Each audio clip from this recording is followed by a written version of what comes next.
Hello and welcome to the YouTube channel of GA Judicials, an institute located in Lakshmi Nagar, New Delhi. आज मैं शीर्षा सक्सेना आपके साथ discuss करूंगी on the topic offer and types of offer under Indian contract act. तो आज इसी video में देखेंगे कि ऑफर क्या होता है and what are the different types of offer, जिसमें से हम डील करेंगे जनरल ऑफर, जिसमें हम लोग इसका लैंडमार्क केस भी देखेंगे जो कि है Carlin versus carbonic smoke ball and को। फिर हम लोग देखेंगे स्पेसिफिक ऑफर जिसका लैंडमार्क केस है Bolton versus Jones, cross offer and then counter offer. So let's start with our video. तो चलिए देखते हैं क्या होता है ऑफर। ऑफर सबसे पहला स्टेप है किसी भी कॉन्ट्रैक्ट को एंटर करने से पहले। सबसे पहले कोई इंसान ऑफर करेगा, दूसरा एक्सेप्ट करेगा, और भी कंडीशंस फुलफिल होंगी, तब जाके बनता है पूरा का पूरा कॉन्ट्रैक्ट। तो आइए आज हम लोग उस फर्स्ट स्टेप के बारे में जानते हैं जो कि है ऑफर। ऑफर डिफाइन किया हुआ है under section 2A of Indian contract act. तो सेक्शन 2A बताता है कि ऑफर क्या होता है। ऑफर सिंपल सा, जब भी कोई इंसान दूसरे से बोलता है कि मैं आपके लिए ये कर दूंगा या फिर मैं आपके लिए ये नहीं करूंगा, और उस पर्सन की मंजूरी लेना चाहता है, उस पर्सन की एसेंट लेना चाहता है अपने उस एक्ट या एक्सिस्टेंस के लिए, तो वो कहलाता है ऑफर। इसको भी हम लोग एग्जाम्पल से भी देख लेंगे। तो इंडियन कॉन्ट्रैक्ट एक्ट की बेद एक्ट लैंग्वेज के हिसाब से देखते हैं कि ऑफर क्या है। अब देखिए, एक पर्सन सिग्निफाई कर रहा है कि अनदर को उसकी विलिंगनेस कि वो या तो कुछ करेगा टू डू और टू एब्सटेन फ्रॉम डूइंग, यानी कि या फिर वो कुछ नहीं करेगा, कोई एक पर्टिकुलर एक्ट जो मना करे कि वो नहीं करेगा ऐसा कुछ, from doing anything with the view to obtain the assent. ये बहुत इंपॉर्टेंट चीज़ है, उसकी एसेंट लेना चाह रहा है, उसकी मंजूरी लेना चाह रहा है, ऑफ दैट अदर पर्सन, उस अदर पर्सन की एसेंट लेना चाह रहा है। ठीक है, ये ध्यान रखिएगा, एसेंट टू सच एक्ट और एक्सिस्टेंस। ऐसा कुछ एक्ट के लिए या एक्सिस्टेंस के लिए वो उसकी एसेंट लेना चाह रहा है, तो ये कहलाता है प्रपोजल या फिर ऑफर। ऑफर यानी कि प्रपोजल, दोनों सेम चीज़ है, ऑफर प्रपोजल। ठीक है, फिर इसको हम लोग समझते हैं एग्जाम्पल से। अब मान लीजिए मैं आपसे कहती हूँ Will you sell me your car for ₹50,000? मैं आपसे कहती हूँ कि आप मुझे अपनी कार बेचोगे 50,000 रुपये के लिए। तो ये हो गया एक ऑफर, क्योंकि मैं कह रही हूँ कि मैं कुछ करूँगी, एन एक्ट, मैं आपको 50,000 रुपये दूंगी। ठीक है, अपनी विलिंगनेस शो कर रही हूँ कुछ करने के लिए, with the view to obtain your assent, आपकी मंजूरी लेने के लिए। He did this with the view of taking ascent of B, क्योंकि उसने उससे पूछा कि आप अपनी कार बेचोगे मुझे इतने प्राइस के लिए। तो ये हो गया ऑफर। ठीक है, जहाँ पे कोई इंसान बोला कि मैं कुछ करूँगा, आपके लिए कुछ करूँगा, और आपसे आपकी मंजूरी ले रहा है उस एक्ट या एक्सिस्टेंस के लिए, ये हो गया ऑफर। ठीक है, ये एग्जाम्पल से मदद से समझ लिया। जैसे मैंने आपसे बोला आप मुझे 50,000 रुपये के लिए अपनी कार दोगे, तो ये हो गया ऑफर। ठीक है, अब ऑफर के हम लोग 4 टाइप्स आज डिस्कस करने वाले हैं। General offer, specific offer, counter offer, cross offer. तो सबसे पहले हम लोग डिस्कस करते हैं general offer. General offer, general offer क्या होता है? जनरल ऑफर ये कि जरूरी नहीं है कि मैं ऑफर किसी एक पर्टिकुलर पर्सन को ही दूँ, नहीं, ये भी तो हो सकता है कि मैं अपना ऑफर पूरी दुनिया को दे रही हूँ, पूरी दुनिया को ऑफर दे रही हूँ मैं। जी हाँ, बिल्कुल हो सकता है। Is that offer which is made to world at large, पूरी दुनिया को ऑफर दे दिया मैंने। ठीक है, अब इसे एक्सेप्ट कौन करेगा? कोई भी person, by any one who fulfils the condition of that offer. अब मैंने जो भी, इसको आप चिंता मत करिए, मैं एक एग्जाम्पल की मदद से भी समझा दूंगी तो आपको समझ में आ जाएगा किन कंडीशंस की बात हो रही है। तो कोई भी पर्सन जो सामने आता है, मैंने जो ऑफर में कंडीशन दी है उसको फुलफिल करता है, तो माना जाएगा उसने एक्सेप्ट कर लिया। ठीक है, इसका लैंडमार्क केस है Carlin versus carbonic smoke ball and को, जो मैंने आगे आने वाली स्लाइड में डिस्कस किया हुआ है। इसको बहुत ध्यान से पढ़िएगा क्योंकि ये बहुत ही इंपॉर्टेंट केस है इस टॉपिक का, और बाकी कॉन्ट्रैक्ट एक्ट का भी ये बहुत इंपॉर्टेंट टॉपिक है। ठीक है, जैसे कि मैंने बोला था कि मैं आपको एक एग्जाम्पल की मदद से समझाऊंगी। अब इसका एग्जाम्पल समझिए। मान लीजिए ए है, उसका बेटा गुम गया, खो गया। अब उसने न्यूज़पेपर में ये एडवर्टाइजमेंट निकाला कि जो भी मेरे बेटे को ढूंढ के लाएगा उसको मैं 20 लाख रुपए दूंगा। ठीक है, तो ए ने एडवर्टाइज कर दिया न्यूज़पेपर में that he will give ₹20 lakh to anyone who finds his lost son. जो भी उसके खोए बेटे को ढूंढ के लाता है उसको वो 20 लाख रुपए देगा। उसने इश्तेहार निकलवा दिया न्यूज़पेपर में। ठीक है, तो अब ये हो गया जनरल ऑफर, क्योंकि उसने ये ऑफर दे दिया पूरी दुनिया को। अब जो भी उसके बेटे को ढूंढ के लाता है वो उससे ये 20 लाख रुपए क्लेम कर सकता है। ठीक है, तो ये हो गया general offer, anyone who finds his lost son. ठीक है, जो भी ये हो गई कंडीशन जो मैं पिछली वाली स्लाइड में जैसे कि आपकी बोल रही थी, bye anyone who fulfils the condition, है ना। तो इस वाले केस में जनरल ऑफर में कंडीशन क्या थी? इस जनरल ऑफर में कंडीशन थी कि उसके खोए हुए बेटे को फाइंड आउट करना है। तो जो भी इंसान उसके खोए हुए बेटे को ये कंडीशन फुलफिल करता है, उसके खोए बेटे को ढूंढ के लाता है, वो माना जाएगा कि उसने वो ऑफर एक्सेप्ट कर लिया और वो जो है 20 लाख रुपए क्लेम कर सकता है। Anyone who finds his lost son of A and brings him to A, यानी कि कंडीशन फुलफिल करता है, will be deemed to have accepted the offer and therefore can claim 20 lakh। ठीक है, ये हो गया आपका जनरल ऑफर का एग्जाम्पल सिंपल शब्दों में। इसका landmark case Carlill versus carbolic smoke ball and को, बहुत ही लैंडमार्क, बहुत इंपॉर्टेंट केस है।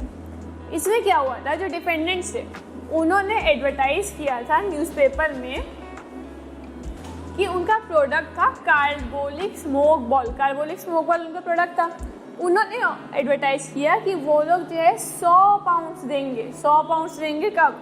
100 पाउंड्स देंगे किसी को भी, टू एनीवन, जो कि उनकी जो ये कार्बोलिक स्मोक बॉल है ये 3 टाइम्स अ डे लेता है for 2 weeks in accordance with the printed directions, और उसके बावजूद भी कॉन्ट्रैक्ट करता है इन्फ्लुएंजा, कोल्ड और any other disease caused by cold. तो उन्होंने न्यूज़पेपर में ये निकाल दिया कि वो लोग जो है 100 पाउंड देंगे किसी को भी जिसको इन्फ्लुएंजा, कोल्ड या कोई और डिसीज हो गई कॉज्ड बाय कोल्ड, इसके बावजूद कि उस इंसान ने 3 टाइम्स अ डे 2 वीक के लिए उनकी जो है ये कार्बोलिक स्मोक बॉल खाई थी। और हाँ, जो प्रिंटेड इनके डायरेक्शन थे उनको भी फॉलो किया था। तो ये न्यूज़पेपर में उन्होंने निकाल दिया। अब जो हमारी प्लेंटिव थी मिसेस कार्लिल, उन्होंने इस एडवर्टाइजमेंट पर रिलाई किया, उन्होंने खरीदी उनकी कार्बोलिक स्मोक बॉल। उन्होंने जो भी डायरेक्शन दिए हुए थे, जितनी बार खाना है, जिस तरीके से खाना है, सब उन्होंने फॉलो किया। उसके बाद भी उनको इन्फ्लुएंजा हो गया। The defendant but still contracted influenza, उनको उसके खाने के बाद भी, उस डायरेक्शन के हिसाब से खाने के बाद भी इन्फ्लुएंजा हो गया। तो अब उन्होंने क्लेम किए अपने पैसे कि भाई मुझे हो गया, अब दो मुझे पैसे, 100 पाउंड दो मुझे।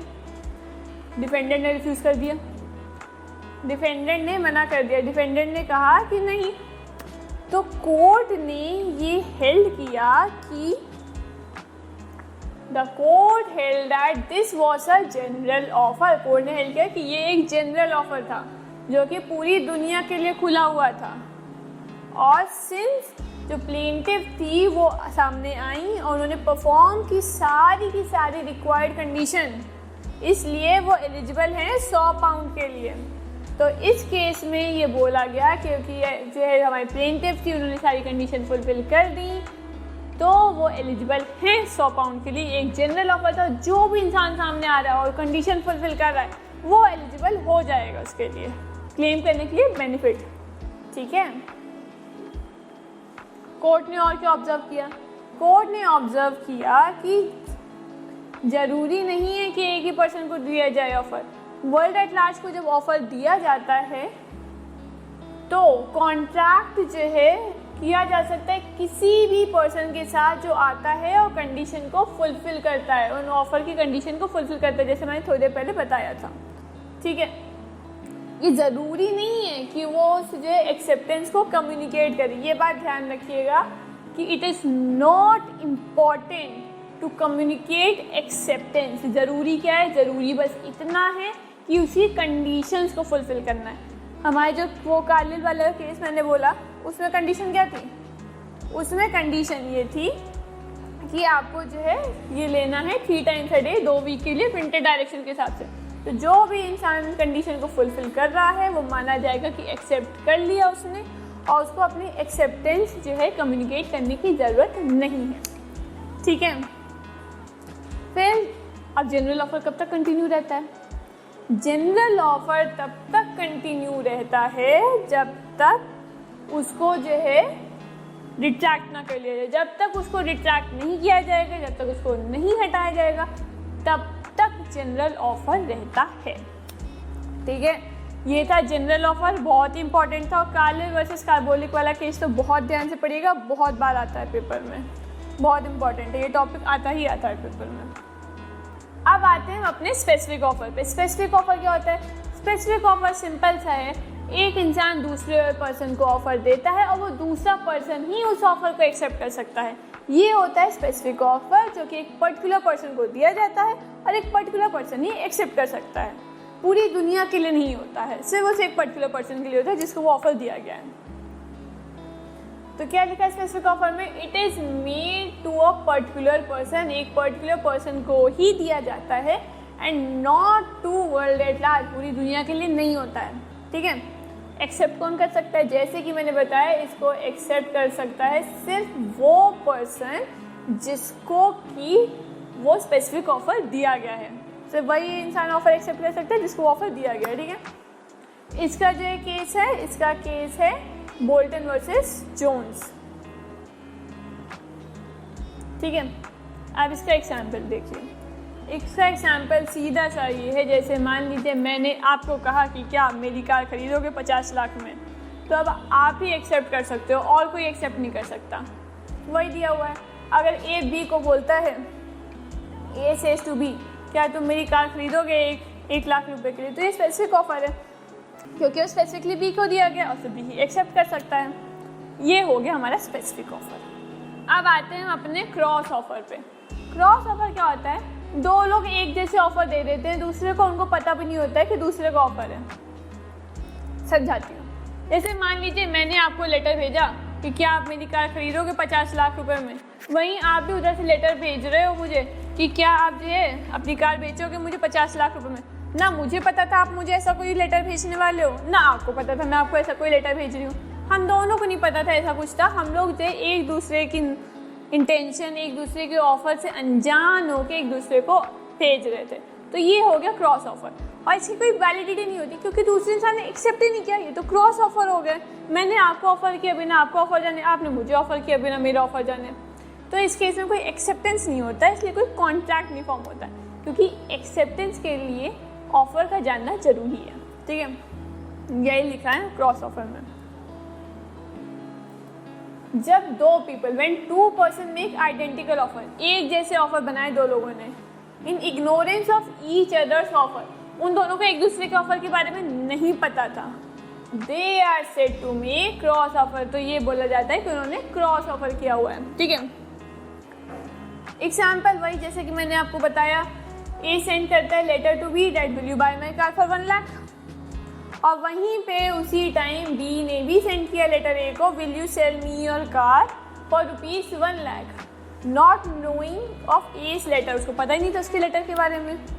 तो ये हो गया हमारा क्रॉस ऑफर, जहाँ दोनों को नहीं पता था एक दूसरे के ऑफर के बारे में और एक जैसे ऑफर दे देते हैं। इसका रिजल्ट क्या होता है? जैसे कि मैंने थोड़ी देर पहले भी बताया था, इसका रिजल्ट ये होता है that it does not result in a valid contract as there is no acceptance। एक वैलिड कॉन्ट्रैक्ट इससे फॉर्म ही नहीं होता है क्योंकि कोई एक्सेप्टेंस ही नहीं हुई इस केस में। सिर्फ 2 ऑफर जा रहे थे बिना एक दूसरे की नॉलेज के। ठीक है। इनफैक्ट वो सिर्फ साइमल्टेनियस ऑफर्स होते हैं, सिर्फ और सिर्फ साइमल्टेनियस ऑफर होते हैं बिना नॉलेज के ऑफ ईच अदर। ये हो गया हमारा क्रॉस ऑफर। अब आते हैं हम अपने अगले ऑफर पे, अगले टाइप ऑफ ऑफर पे, जो कि है हमारा काउंटर ऑफर। अब काउंटर ऑफर क्या होता है? काउंटर ऑफर का बेस्ट एग्जाम्पल है बार्गेनिंग। बार्गेनिंग, हम गए शॉप पे, हमने शॉप वाले से बोला ये कपड़ा अच्छा लग रहा है, कितने का है? शॉप वाले ने बोला 100 रुपये का है। आप जो लोगे मेरा कपड़ा 100 रुपये में? हमने बोला नहीं, 50 रुपये में दो। उसी टाइम उसका जो उसने बोला था आप लोगे मेरा कपड़ा 100 रुपये में, जो उसने हम लोग को ऑफर दिया था, उसी टाइम वो लैप्स हो जाता है। ठीक है, तो ये होता है काउंटर ऑफर, जहाँ पे एक पर्सन ने ऑफर दिया और हम उससे लग गए मोल भाव करने। ठीक है, ये लिखा है काउंटर ऑफर में। देखिए काउंटर ऑफर क्या होता है। This is when a person makes offer and the other person does not accept it completely. एक पर्सन ने ऑफर दिया, दूसरे ने उसको कम्प्लीटली एक्सेप्ट ही नहीं किया। Rather he makes qualified acceptance subject to the modification. वो उसके ऑफर में चेंज करने लगा, नहीं ये कर दो, नहीं वो कर दो, चेंजेस लाने लगा in the terms and conditions of the original offer. तो जब दूसरा पर्सन पहले वाले के ऑफर को कम्प्लीटली एक्सेप्ट नहीं करता है, बल्कि उसमें कुछ मॉडिफिकेशन बताने लगता है, उसके टर्म्स कंडीशन चेंज करने लग जाता है, तो ये हो जाता है काउंटर ऑफर। ठीक है, इसका बेस्ट एग्जाम्पल हो गया हमारा बार्गेनिंग। ठीक है, तो इसका इफेक्ट क्या होता है? इसका इफेक्ट होता है रिजेक्टिंग द ओरिजिनल ऑफर। अगर हम लोग कोई भी काउंटर ऑफर करते हैं तो ये ध्यान रखिएगा, काउंटर ऑफर करने से ओरिजिनल ऑफर रिजेक्ट हो जाता है। ठीक है, काउंटर ऑफर करने से जो ओरिजिनल ऑफर है वो रिजेक्ट हो जाता है। इसका लैंडमार्क केस है hide versus range, very important. ठीक है, हाइड वर्सेस रेंज के केस में क्या हुआ था देखते हैं। ए ने ऑफर किया, A offer to sell a farm to B for ₹1000 pound. A ने बी को ऑफर किया कि मैं तुम्हें अपना फार्म दे दूंगा 1000 रुपये के लिए। बी ने रिजेक्ट कर दिया इस ऑफर को और कहता है कि नहीं, वो सिर्फ 950 पाउंड्स देगा। बार्गेन करने लगा, नहीं 1000 पाउंड्स नहीं देगा, 950 पाउंड्स देगा। तो इन्हें मना कर दिया नहीं। तो फिर बाद में बी ने कहा कि ठीक है, वो 1000 पाउंड देने को तैयार है उस फार्म के लिए। ठीक है, मान गया फिर से, पर अब ए ने रिजेक्ट कर दिया, मैं 1000 रुपये के लिए भी फार्म नहीं दूंगा। तो अब क्या हुआ, बी ने स्यू कर दिया ए को, ये बोलते हुए कि there was a contract by which A was bound. उसने कहा कि ठीक है, उसने बोला था 1000 रुपये में देगा, पहले मैंने बोला 950 में ही लूँगा, फिर बाद में मैं मान गया ठीक है मैं 1000 में लेने को तैयार हूँ, तो कॉन्ट्रैक्ट बन गया। अब उसने रिजेक्ट कर दिया तो बोला कि बीच ऑफ कॉन्ट्रैक्ट हो गया। तो कोर्ट ने ये कहा, the court held that B rejected the offer of A by making a counter offer to pay 950 pounds. Court ने कहा जैसे ही उसने वो काउंटर ऑफर किया कि नहीं 1000 नहीं 950 पाउंड्स लूँगा, उसी टाइम उसका ओरिजिनल ऑफर जो है क्या हो गया, लैप्स हो गया। ठीक है, उसी टाइम उसका ऑफर रिजेक्ट हो गया और ये ओरिजिनल ऑफर हो गया आपका लैप्स। एंड देयरफॉर कोई भी कॉन्ट्रैक्ट रिजल्ट नहीं किया जब बी ने ओरिजिनल ऑफर को एक्सेप्ट किया। यानी ओरिजिनल ऑफर को एक बार आपने जो बार्गेन करके जो मना कर दिया, वो ऑफर हो गया लैप्स। अब बाद में भले ही आप उसको मान जाओ, उससे कोई फ़र्क नहीं पड़ता, काउंटर ऑफर देते ही ओरिजिनल ऑफर लैप्स हो जाता है। और बाद में भले ही आप उस ऑफर की टर्म्स एंड कंडीशंस को मान लो, उस ओरिजिनल ऑफर की टर्म्स एंड कंडीशंस को मान लो, फिर भी कोई कॉन्ट्रैक्ट फॉर्म नहीं होगा। केस का नाम ध्यान रखिएगा काउंटर ऑफर के, हाइड वर्सेस रेंज। ठीक है, तो ये थी हमारी पूरी की पूरी video on offer and types of offer. I hope आपको ये पूरी वीडियो समझ में आई हो और अब आपको कॉन्ट्रैक्ट से रिलेटेड ये जो कॉन्सेप्ट है offer and types of offer, ये आपको पूरे के पूरे क्लियर हो गए हों। और अब अगर आपके एग्जाम में आएगा तो आप अच्छे से लिख के आएंगे विद लैंडमार्क केसेस। ठीक है, तो अगर आपको ये वीडियो अच्छे से समझ में आई हो तो इसको लाइक ज़रूर करिएगा, शेयर ज़रूर कीजिएगा और ऐसी वीडियो ताकि आपको और मिलती रहे, हमारे चैनल को सब्सक्राइब करना मत भूलिएगा।